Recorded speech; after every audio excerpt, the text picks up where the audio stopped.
But you mentioned earlier the attitude towards Russian-made products and the mentality that is changing. Like before, for example, in the 90s, Russians wanted to travel abroad, Russians wanted to consume foreign brands and products and get more exposure to these goods and services. Now things may be changing because people are more attracted to something that's made locally for a number of reasons. But yet again, when you say that something is made in Russia, it may put a smile on some people's faces. Some people may have faith, just like yourself, in Russian-made products. Others are a bit skeptical. Part of our brand is Raketa, Russian manufactured. So the more people criticize the fact that, people told me, close the factory, do everything in China like everyone else, and just pretend just to do the assembly in Russia.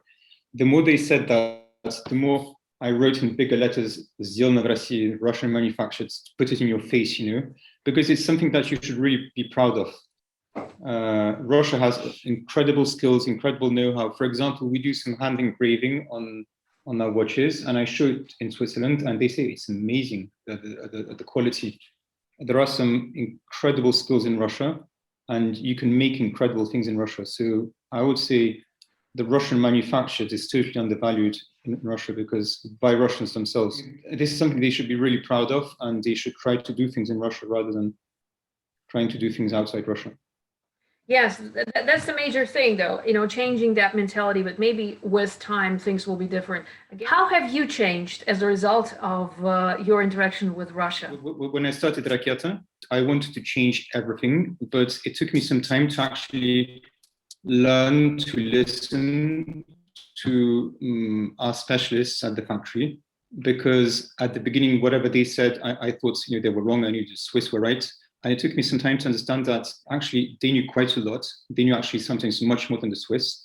And I had to adapt to the local reality. For example, we could buy Swiss machines, but if it broke down, we couldn't repair them. Our people knew how to repair the Russian machines. So that took me some time to actually respect the way things work in Russia. It took me some time to acknowledge the fact that I can't change mentalities. The mentalities are what they are, and I have to respect that. For example, we bought some Swiss machines, and the Russians refused to use them. They preferred to continue using their very old machines, and I was furious. I tried to force them to switch to the Swiss machines, and I just couldn't, because for the past 70 years they've always used that very old Soviet machine. And now I totally I respect that, and I can live with that. But at the beginning, that was very, very difficult. So, but that requires a lot of listening and understanding. And when you're very young and enthusiastic, and you want to do things too quickly, you just don't have the patience to listen to people. But again, at the end of the day, it's the people that you work with, and if you know how to manage them, you will manage a lot of things. And this is a very personal opinion, and you shouldn't necessarily listen to me, but in business, 99% of the skills, I think you get them just by working, not so much by learning them at school or at university. I see more university as a way of, I would say, cultivate yourself as much as possible, read, learn things, but in culture, you see, philosophy, history, culture, things like that. In business management, I think there's nothing like actually doing it or trying to do it and learn it the hard way, because there's the theory and the practice. The reality is totally different. So the theory can be applicable to, it's a general theory, but the local reality is different in every single country, in every single region. And Russian mentalities are very different from Western mentalities. It took me a lot of time to adapt to Russian mentalities. Like, Russians look like me. We dress the same, we look the same. I can understand the Russian language. And still today, I have some difficulties with the Russian logic, which is very, very different from us. Obviously, I'm much better now at understanding it because 17 years have helped. But still today, sometimes I just don't understand how Russians think. Yeah, generally we have the same culture, right? The Russian culture is really close to the European culture. Than to the Chinese culture, for example. Like, we have the same museums, ballets, operas, theaters. The culture is more or less the same. In the West, people read Dostoevsky, they read Tolstoy, It's not so far apart. It's more the mentalities. The mentalities are different. The education is different. What would you change about Russia's education, or maybe what would you like to see changed in the way people's thinking is or organized? I can give you some very practical examples. What's annoying sometimes is we organize meetings and you expect people to have just participate, to do big brainstorming, and everyone puts forward his ideas. In Russia, people would just sit and keep quiet. I would push them to have more initiative, to be more open about their ideas, not to be afraid to say what they think. But that's a big difference. And do you think Russians behave in the way that you described because they are in the presence of foreigners? They don't want to maybe appear incompetent, or they're afraid of making a mistake by saying something wrong? Or what is it down to? Why do you think they're not as outspoken and not as active or enthusiastic as you'd like them to be?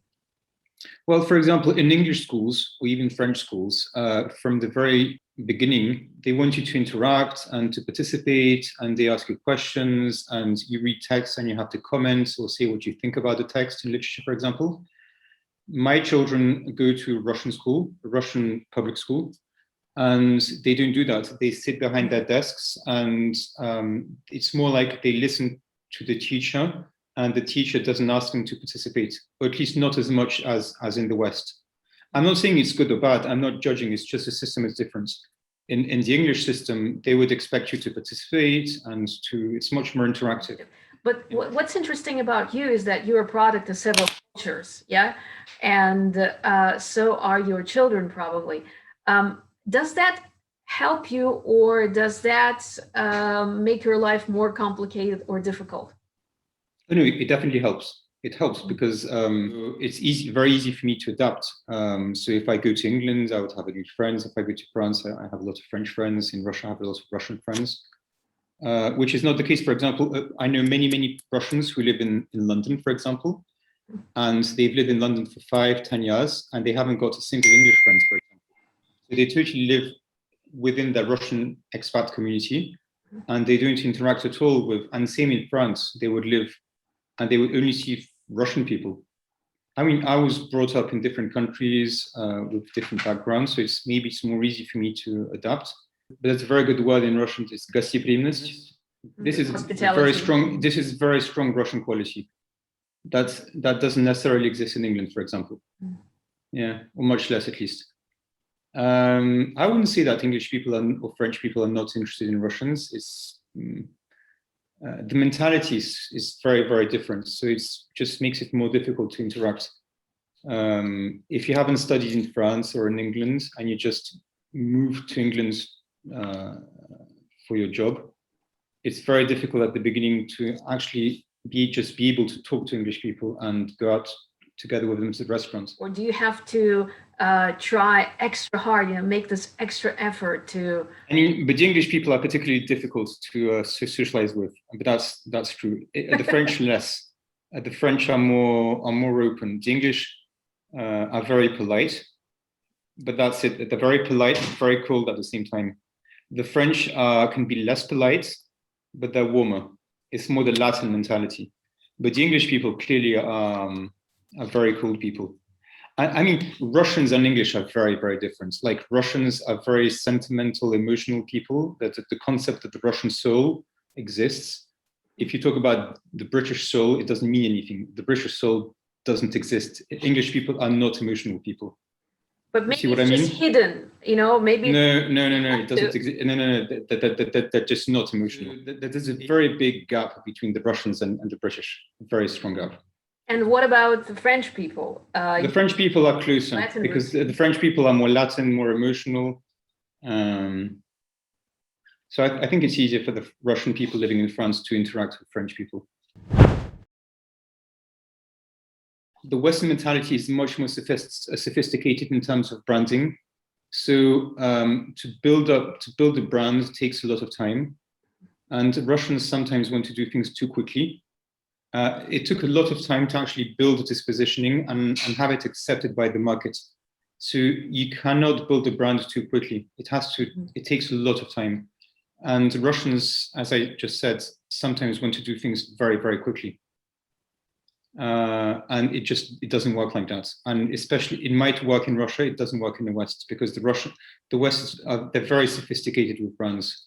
They want to understand the values of the brand, the history of the brand, all the environment of the brand, the storytelling.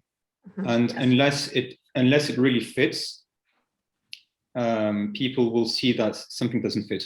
What advice would I give to foreigners trying to move to Russia? It's a fantastic country, very open people. The situation is not as bad as in the media in the West. And just the Russians are fantastic people, you know, very nice people and very cultivated people, very, very highly educated. So it's a really great country. So in other words, keep an open mind, exercise some critical thinking, don't trust the media, yeah? Oh yeah, definitely don't trust the media. I mean, 99% of what's written, unfortunately, in the Western media, I don't see it in Russia.